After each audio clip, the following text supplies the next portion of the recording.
There's some people who say that it's all benevolent, that we're being visited by beings from other world that are benevolent beings and star people, and there are others that say that there's a more insidious, a darker motive and agenda. They point to the cattle mutilation phenomenon. It's no accident that Skinwalker Ranch owner and real estate mogul Brendan Fugel knows an awful lot about cattle mutilations. Of course, we had a young calf, a 2-year-old calf, perfectly healthy, die. And then, of course, an object that was captured by the camera surveillance going over right above that cow right about the time that it died. But why? And does it have ties to the oldest civilizations in history? But it is crazy the cognitive dissonance surrounding this issue, with so much evidence yet so much denial, obfuscation, and avoidance of this real issue affecting real families and animals. Now, governments typically blame either predators or wacky cults, but if you ask the farmers, they'll tell you ignorance is bliss. And from police to politicians, it's a blissful time to be alive, unless you're a cow or a rancher. And here's why. To this day, no one has been caught in the act of, conducting a cattle mutilation.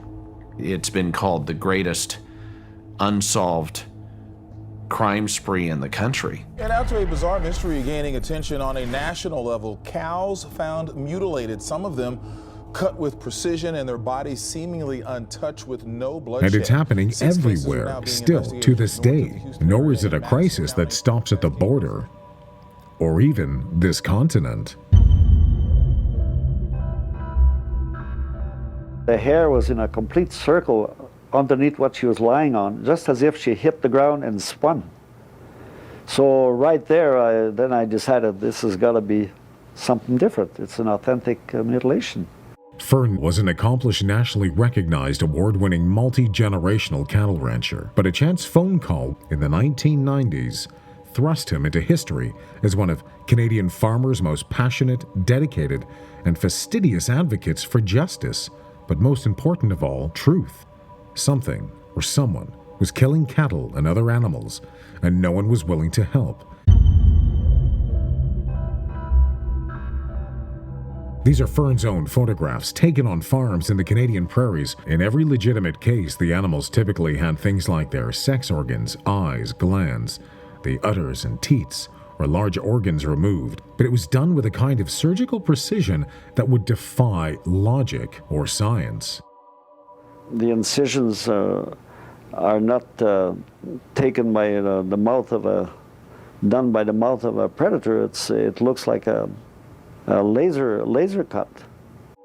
The cattle were often found with no blood on the ground or on the carcass themselves, and the animal, well, there was no signs of a struggle. And especially, this is what's key, no marks from predators, not on the ground and not on the carcass. Nothing to show teeth, claws, ripping, tearing, the sort of signs you would usually find with any predator anywhere feasting on a carcass. The flesh is untouched. If it was a coyote and say for instance he did take the skin, there's no scratches on the stomach at all, on the flesh at all, of anything that was eaten at it. That even when bringing out the Utah State veterinarian, who comes out over a year after the cow died to inspect the site, to inspect the carcass, finding no predator activity, it had remained completely untouched, mysteriously, over a year.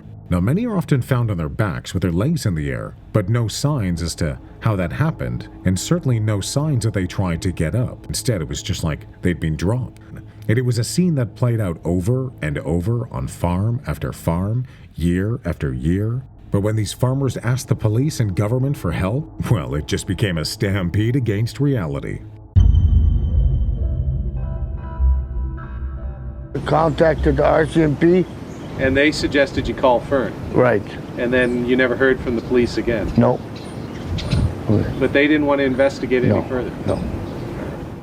Near the community of Madden, Alberta, north of Calgary, a ranching couple back in 2015 was alerted to the death of a cow in their field, and it was laying in the paddock close to a road. Now, it appeared to have been killed that morning, and it hadn't started to bloat. By the time the farmers reached it, it was around noon. It was missing its uterus, vagina, udder, and a single eyeball, similar to cattle documented by Fern and others, all of which had been removed with surgical precision, and no signs of a struggle. Police were notified, and the Royal Canadian Mounted Police, well, they investigated, and an officer even suggested perhaps the cow had eaten poisonous herbs, which caused a fatal explosion of digestive gas. Yes, police really did suggest that, which led to an incredible quote from the farmer after being presented with such an interesting theory.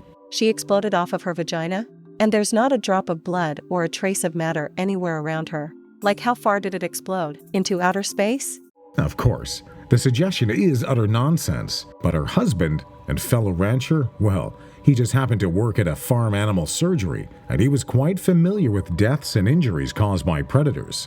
The couple say they saw no blood on the ground, no signs of a struggle, and the enormous basketball-sized hole in the cow had no jagged edges, just like the ones documented by Fern and many other similar investigators. But in this case, well, the RCMP later told the media it was simply just predators and the case was closed. These are FBI documents from the late 70s investigating the issue of cattle mutilations. A decade later are documents from a similar investigation undertaken in Canada. And this is just a small sample of the various investigations that have happened on both sides of the border. And again, publicly, every time it comes up with the same conclusions: predators are those mysterious animal mutilating cults. And it's an international problem.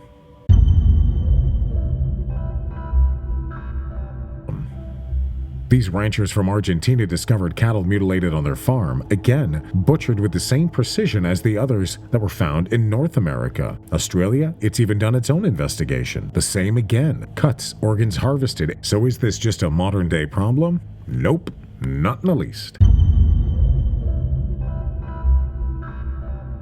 Now, as far as history knows, the first major reports of strange domesticated farm animals being mutilated en masse happened back in 1606 in England. This is what was noted in the official records for the court of James I.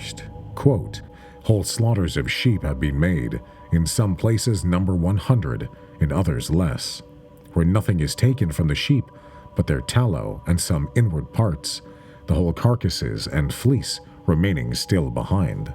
Which, if you can imagine, at a time in 1606, the most valuable parts for an animal would be its fleece and its meat for food. Is there anything more than history can tell us about this oddity, given humans' close relationship with cows? Oh yes. On the walls of the Chauvet Caves in France are some of the most important images in the history of humanity, and it shows that our fascination with cattle goes back at least 30,000 years or more.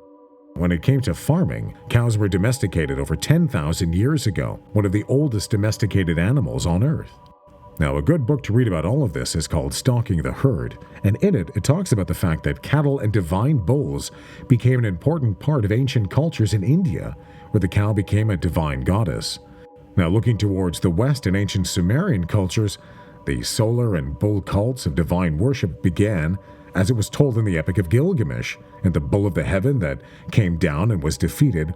That's what we know as the present-day constellation Taurus. Now, in these ancient Western rituals, often entrails and vital organs of cows would be harvested. In India, the god Shiva, the god of cattle, well, they would have bulls sacrificed in his honor. Eventually, the deity Mithra would be introduced to the Eurasian region to begin the centuries-long process of unifying the various practitioners of cattle worship under one banner. So there is a chance that modern-day occult practitioners could be drawing their roots from these ancient mystical practices and doing some of the slaughtering that we're seeing today. But the numbers are just too vast, and the scientific knowledge, infrastructure, machinery, transportation, and funding necessary to do this over such a widespread area, year after year after year after year, there just aren't enough highly trained occultists with helicopters able to fly around unnoticed and butcher cattle by the thousands every year with laser-like surgical precision involving techniques and processes that are unknown to modern science. So where is this logistical and human infrastructure? It makes no sense. You're talking over 10,000 reported and documented cases. So you can bet on the fact that there are probably over 100,000 that have been unreported. So then what does all of this mean? It does call for better study, and undoubtedly, as the march to disclosure continues, perhaps governments will be able to reveal more about what they know and who or what is doing this. I'm Shawn. Thanks for watching. If you like the content, be sure to give it a thumbs up and don't forget to subscribe. There's great new material coming all the time and the algorithm certainly likes it. Now share your thoughts below. What do you think about cattle mutilations? Do you have any stories of your own? Let us know below. Stay tuned. There's another great video coming up next.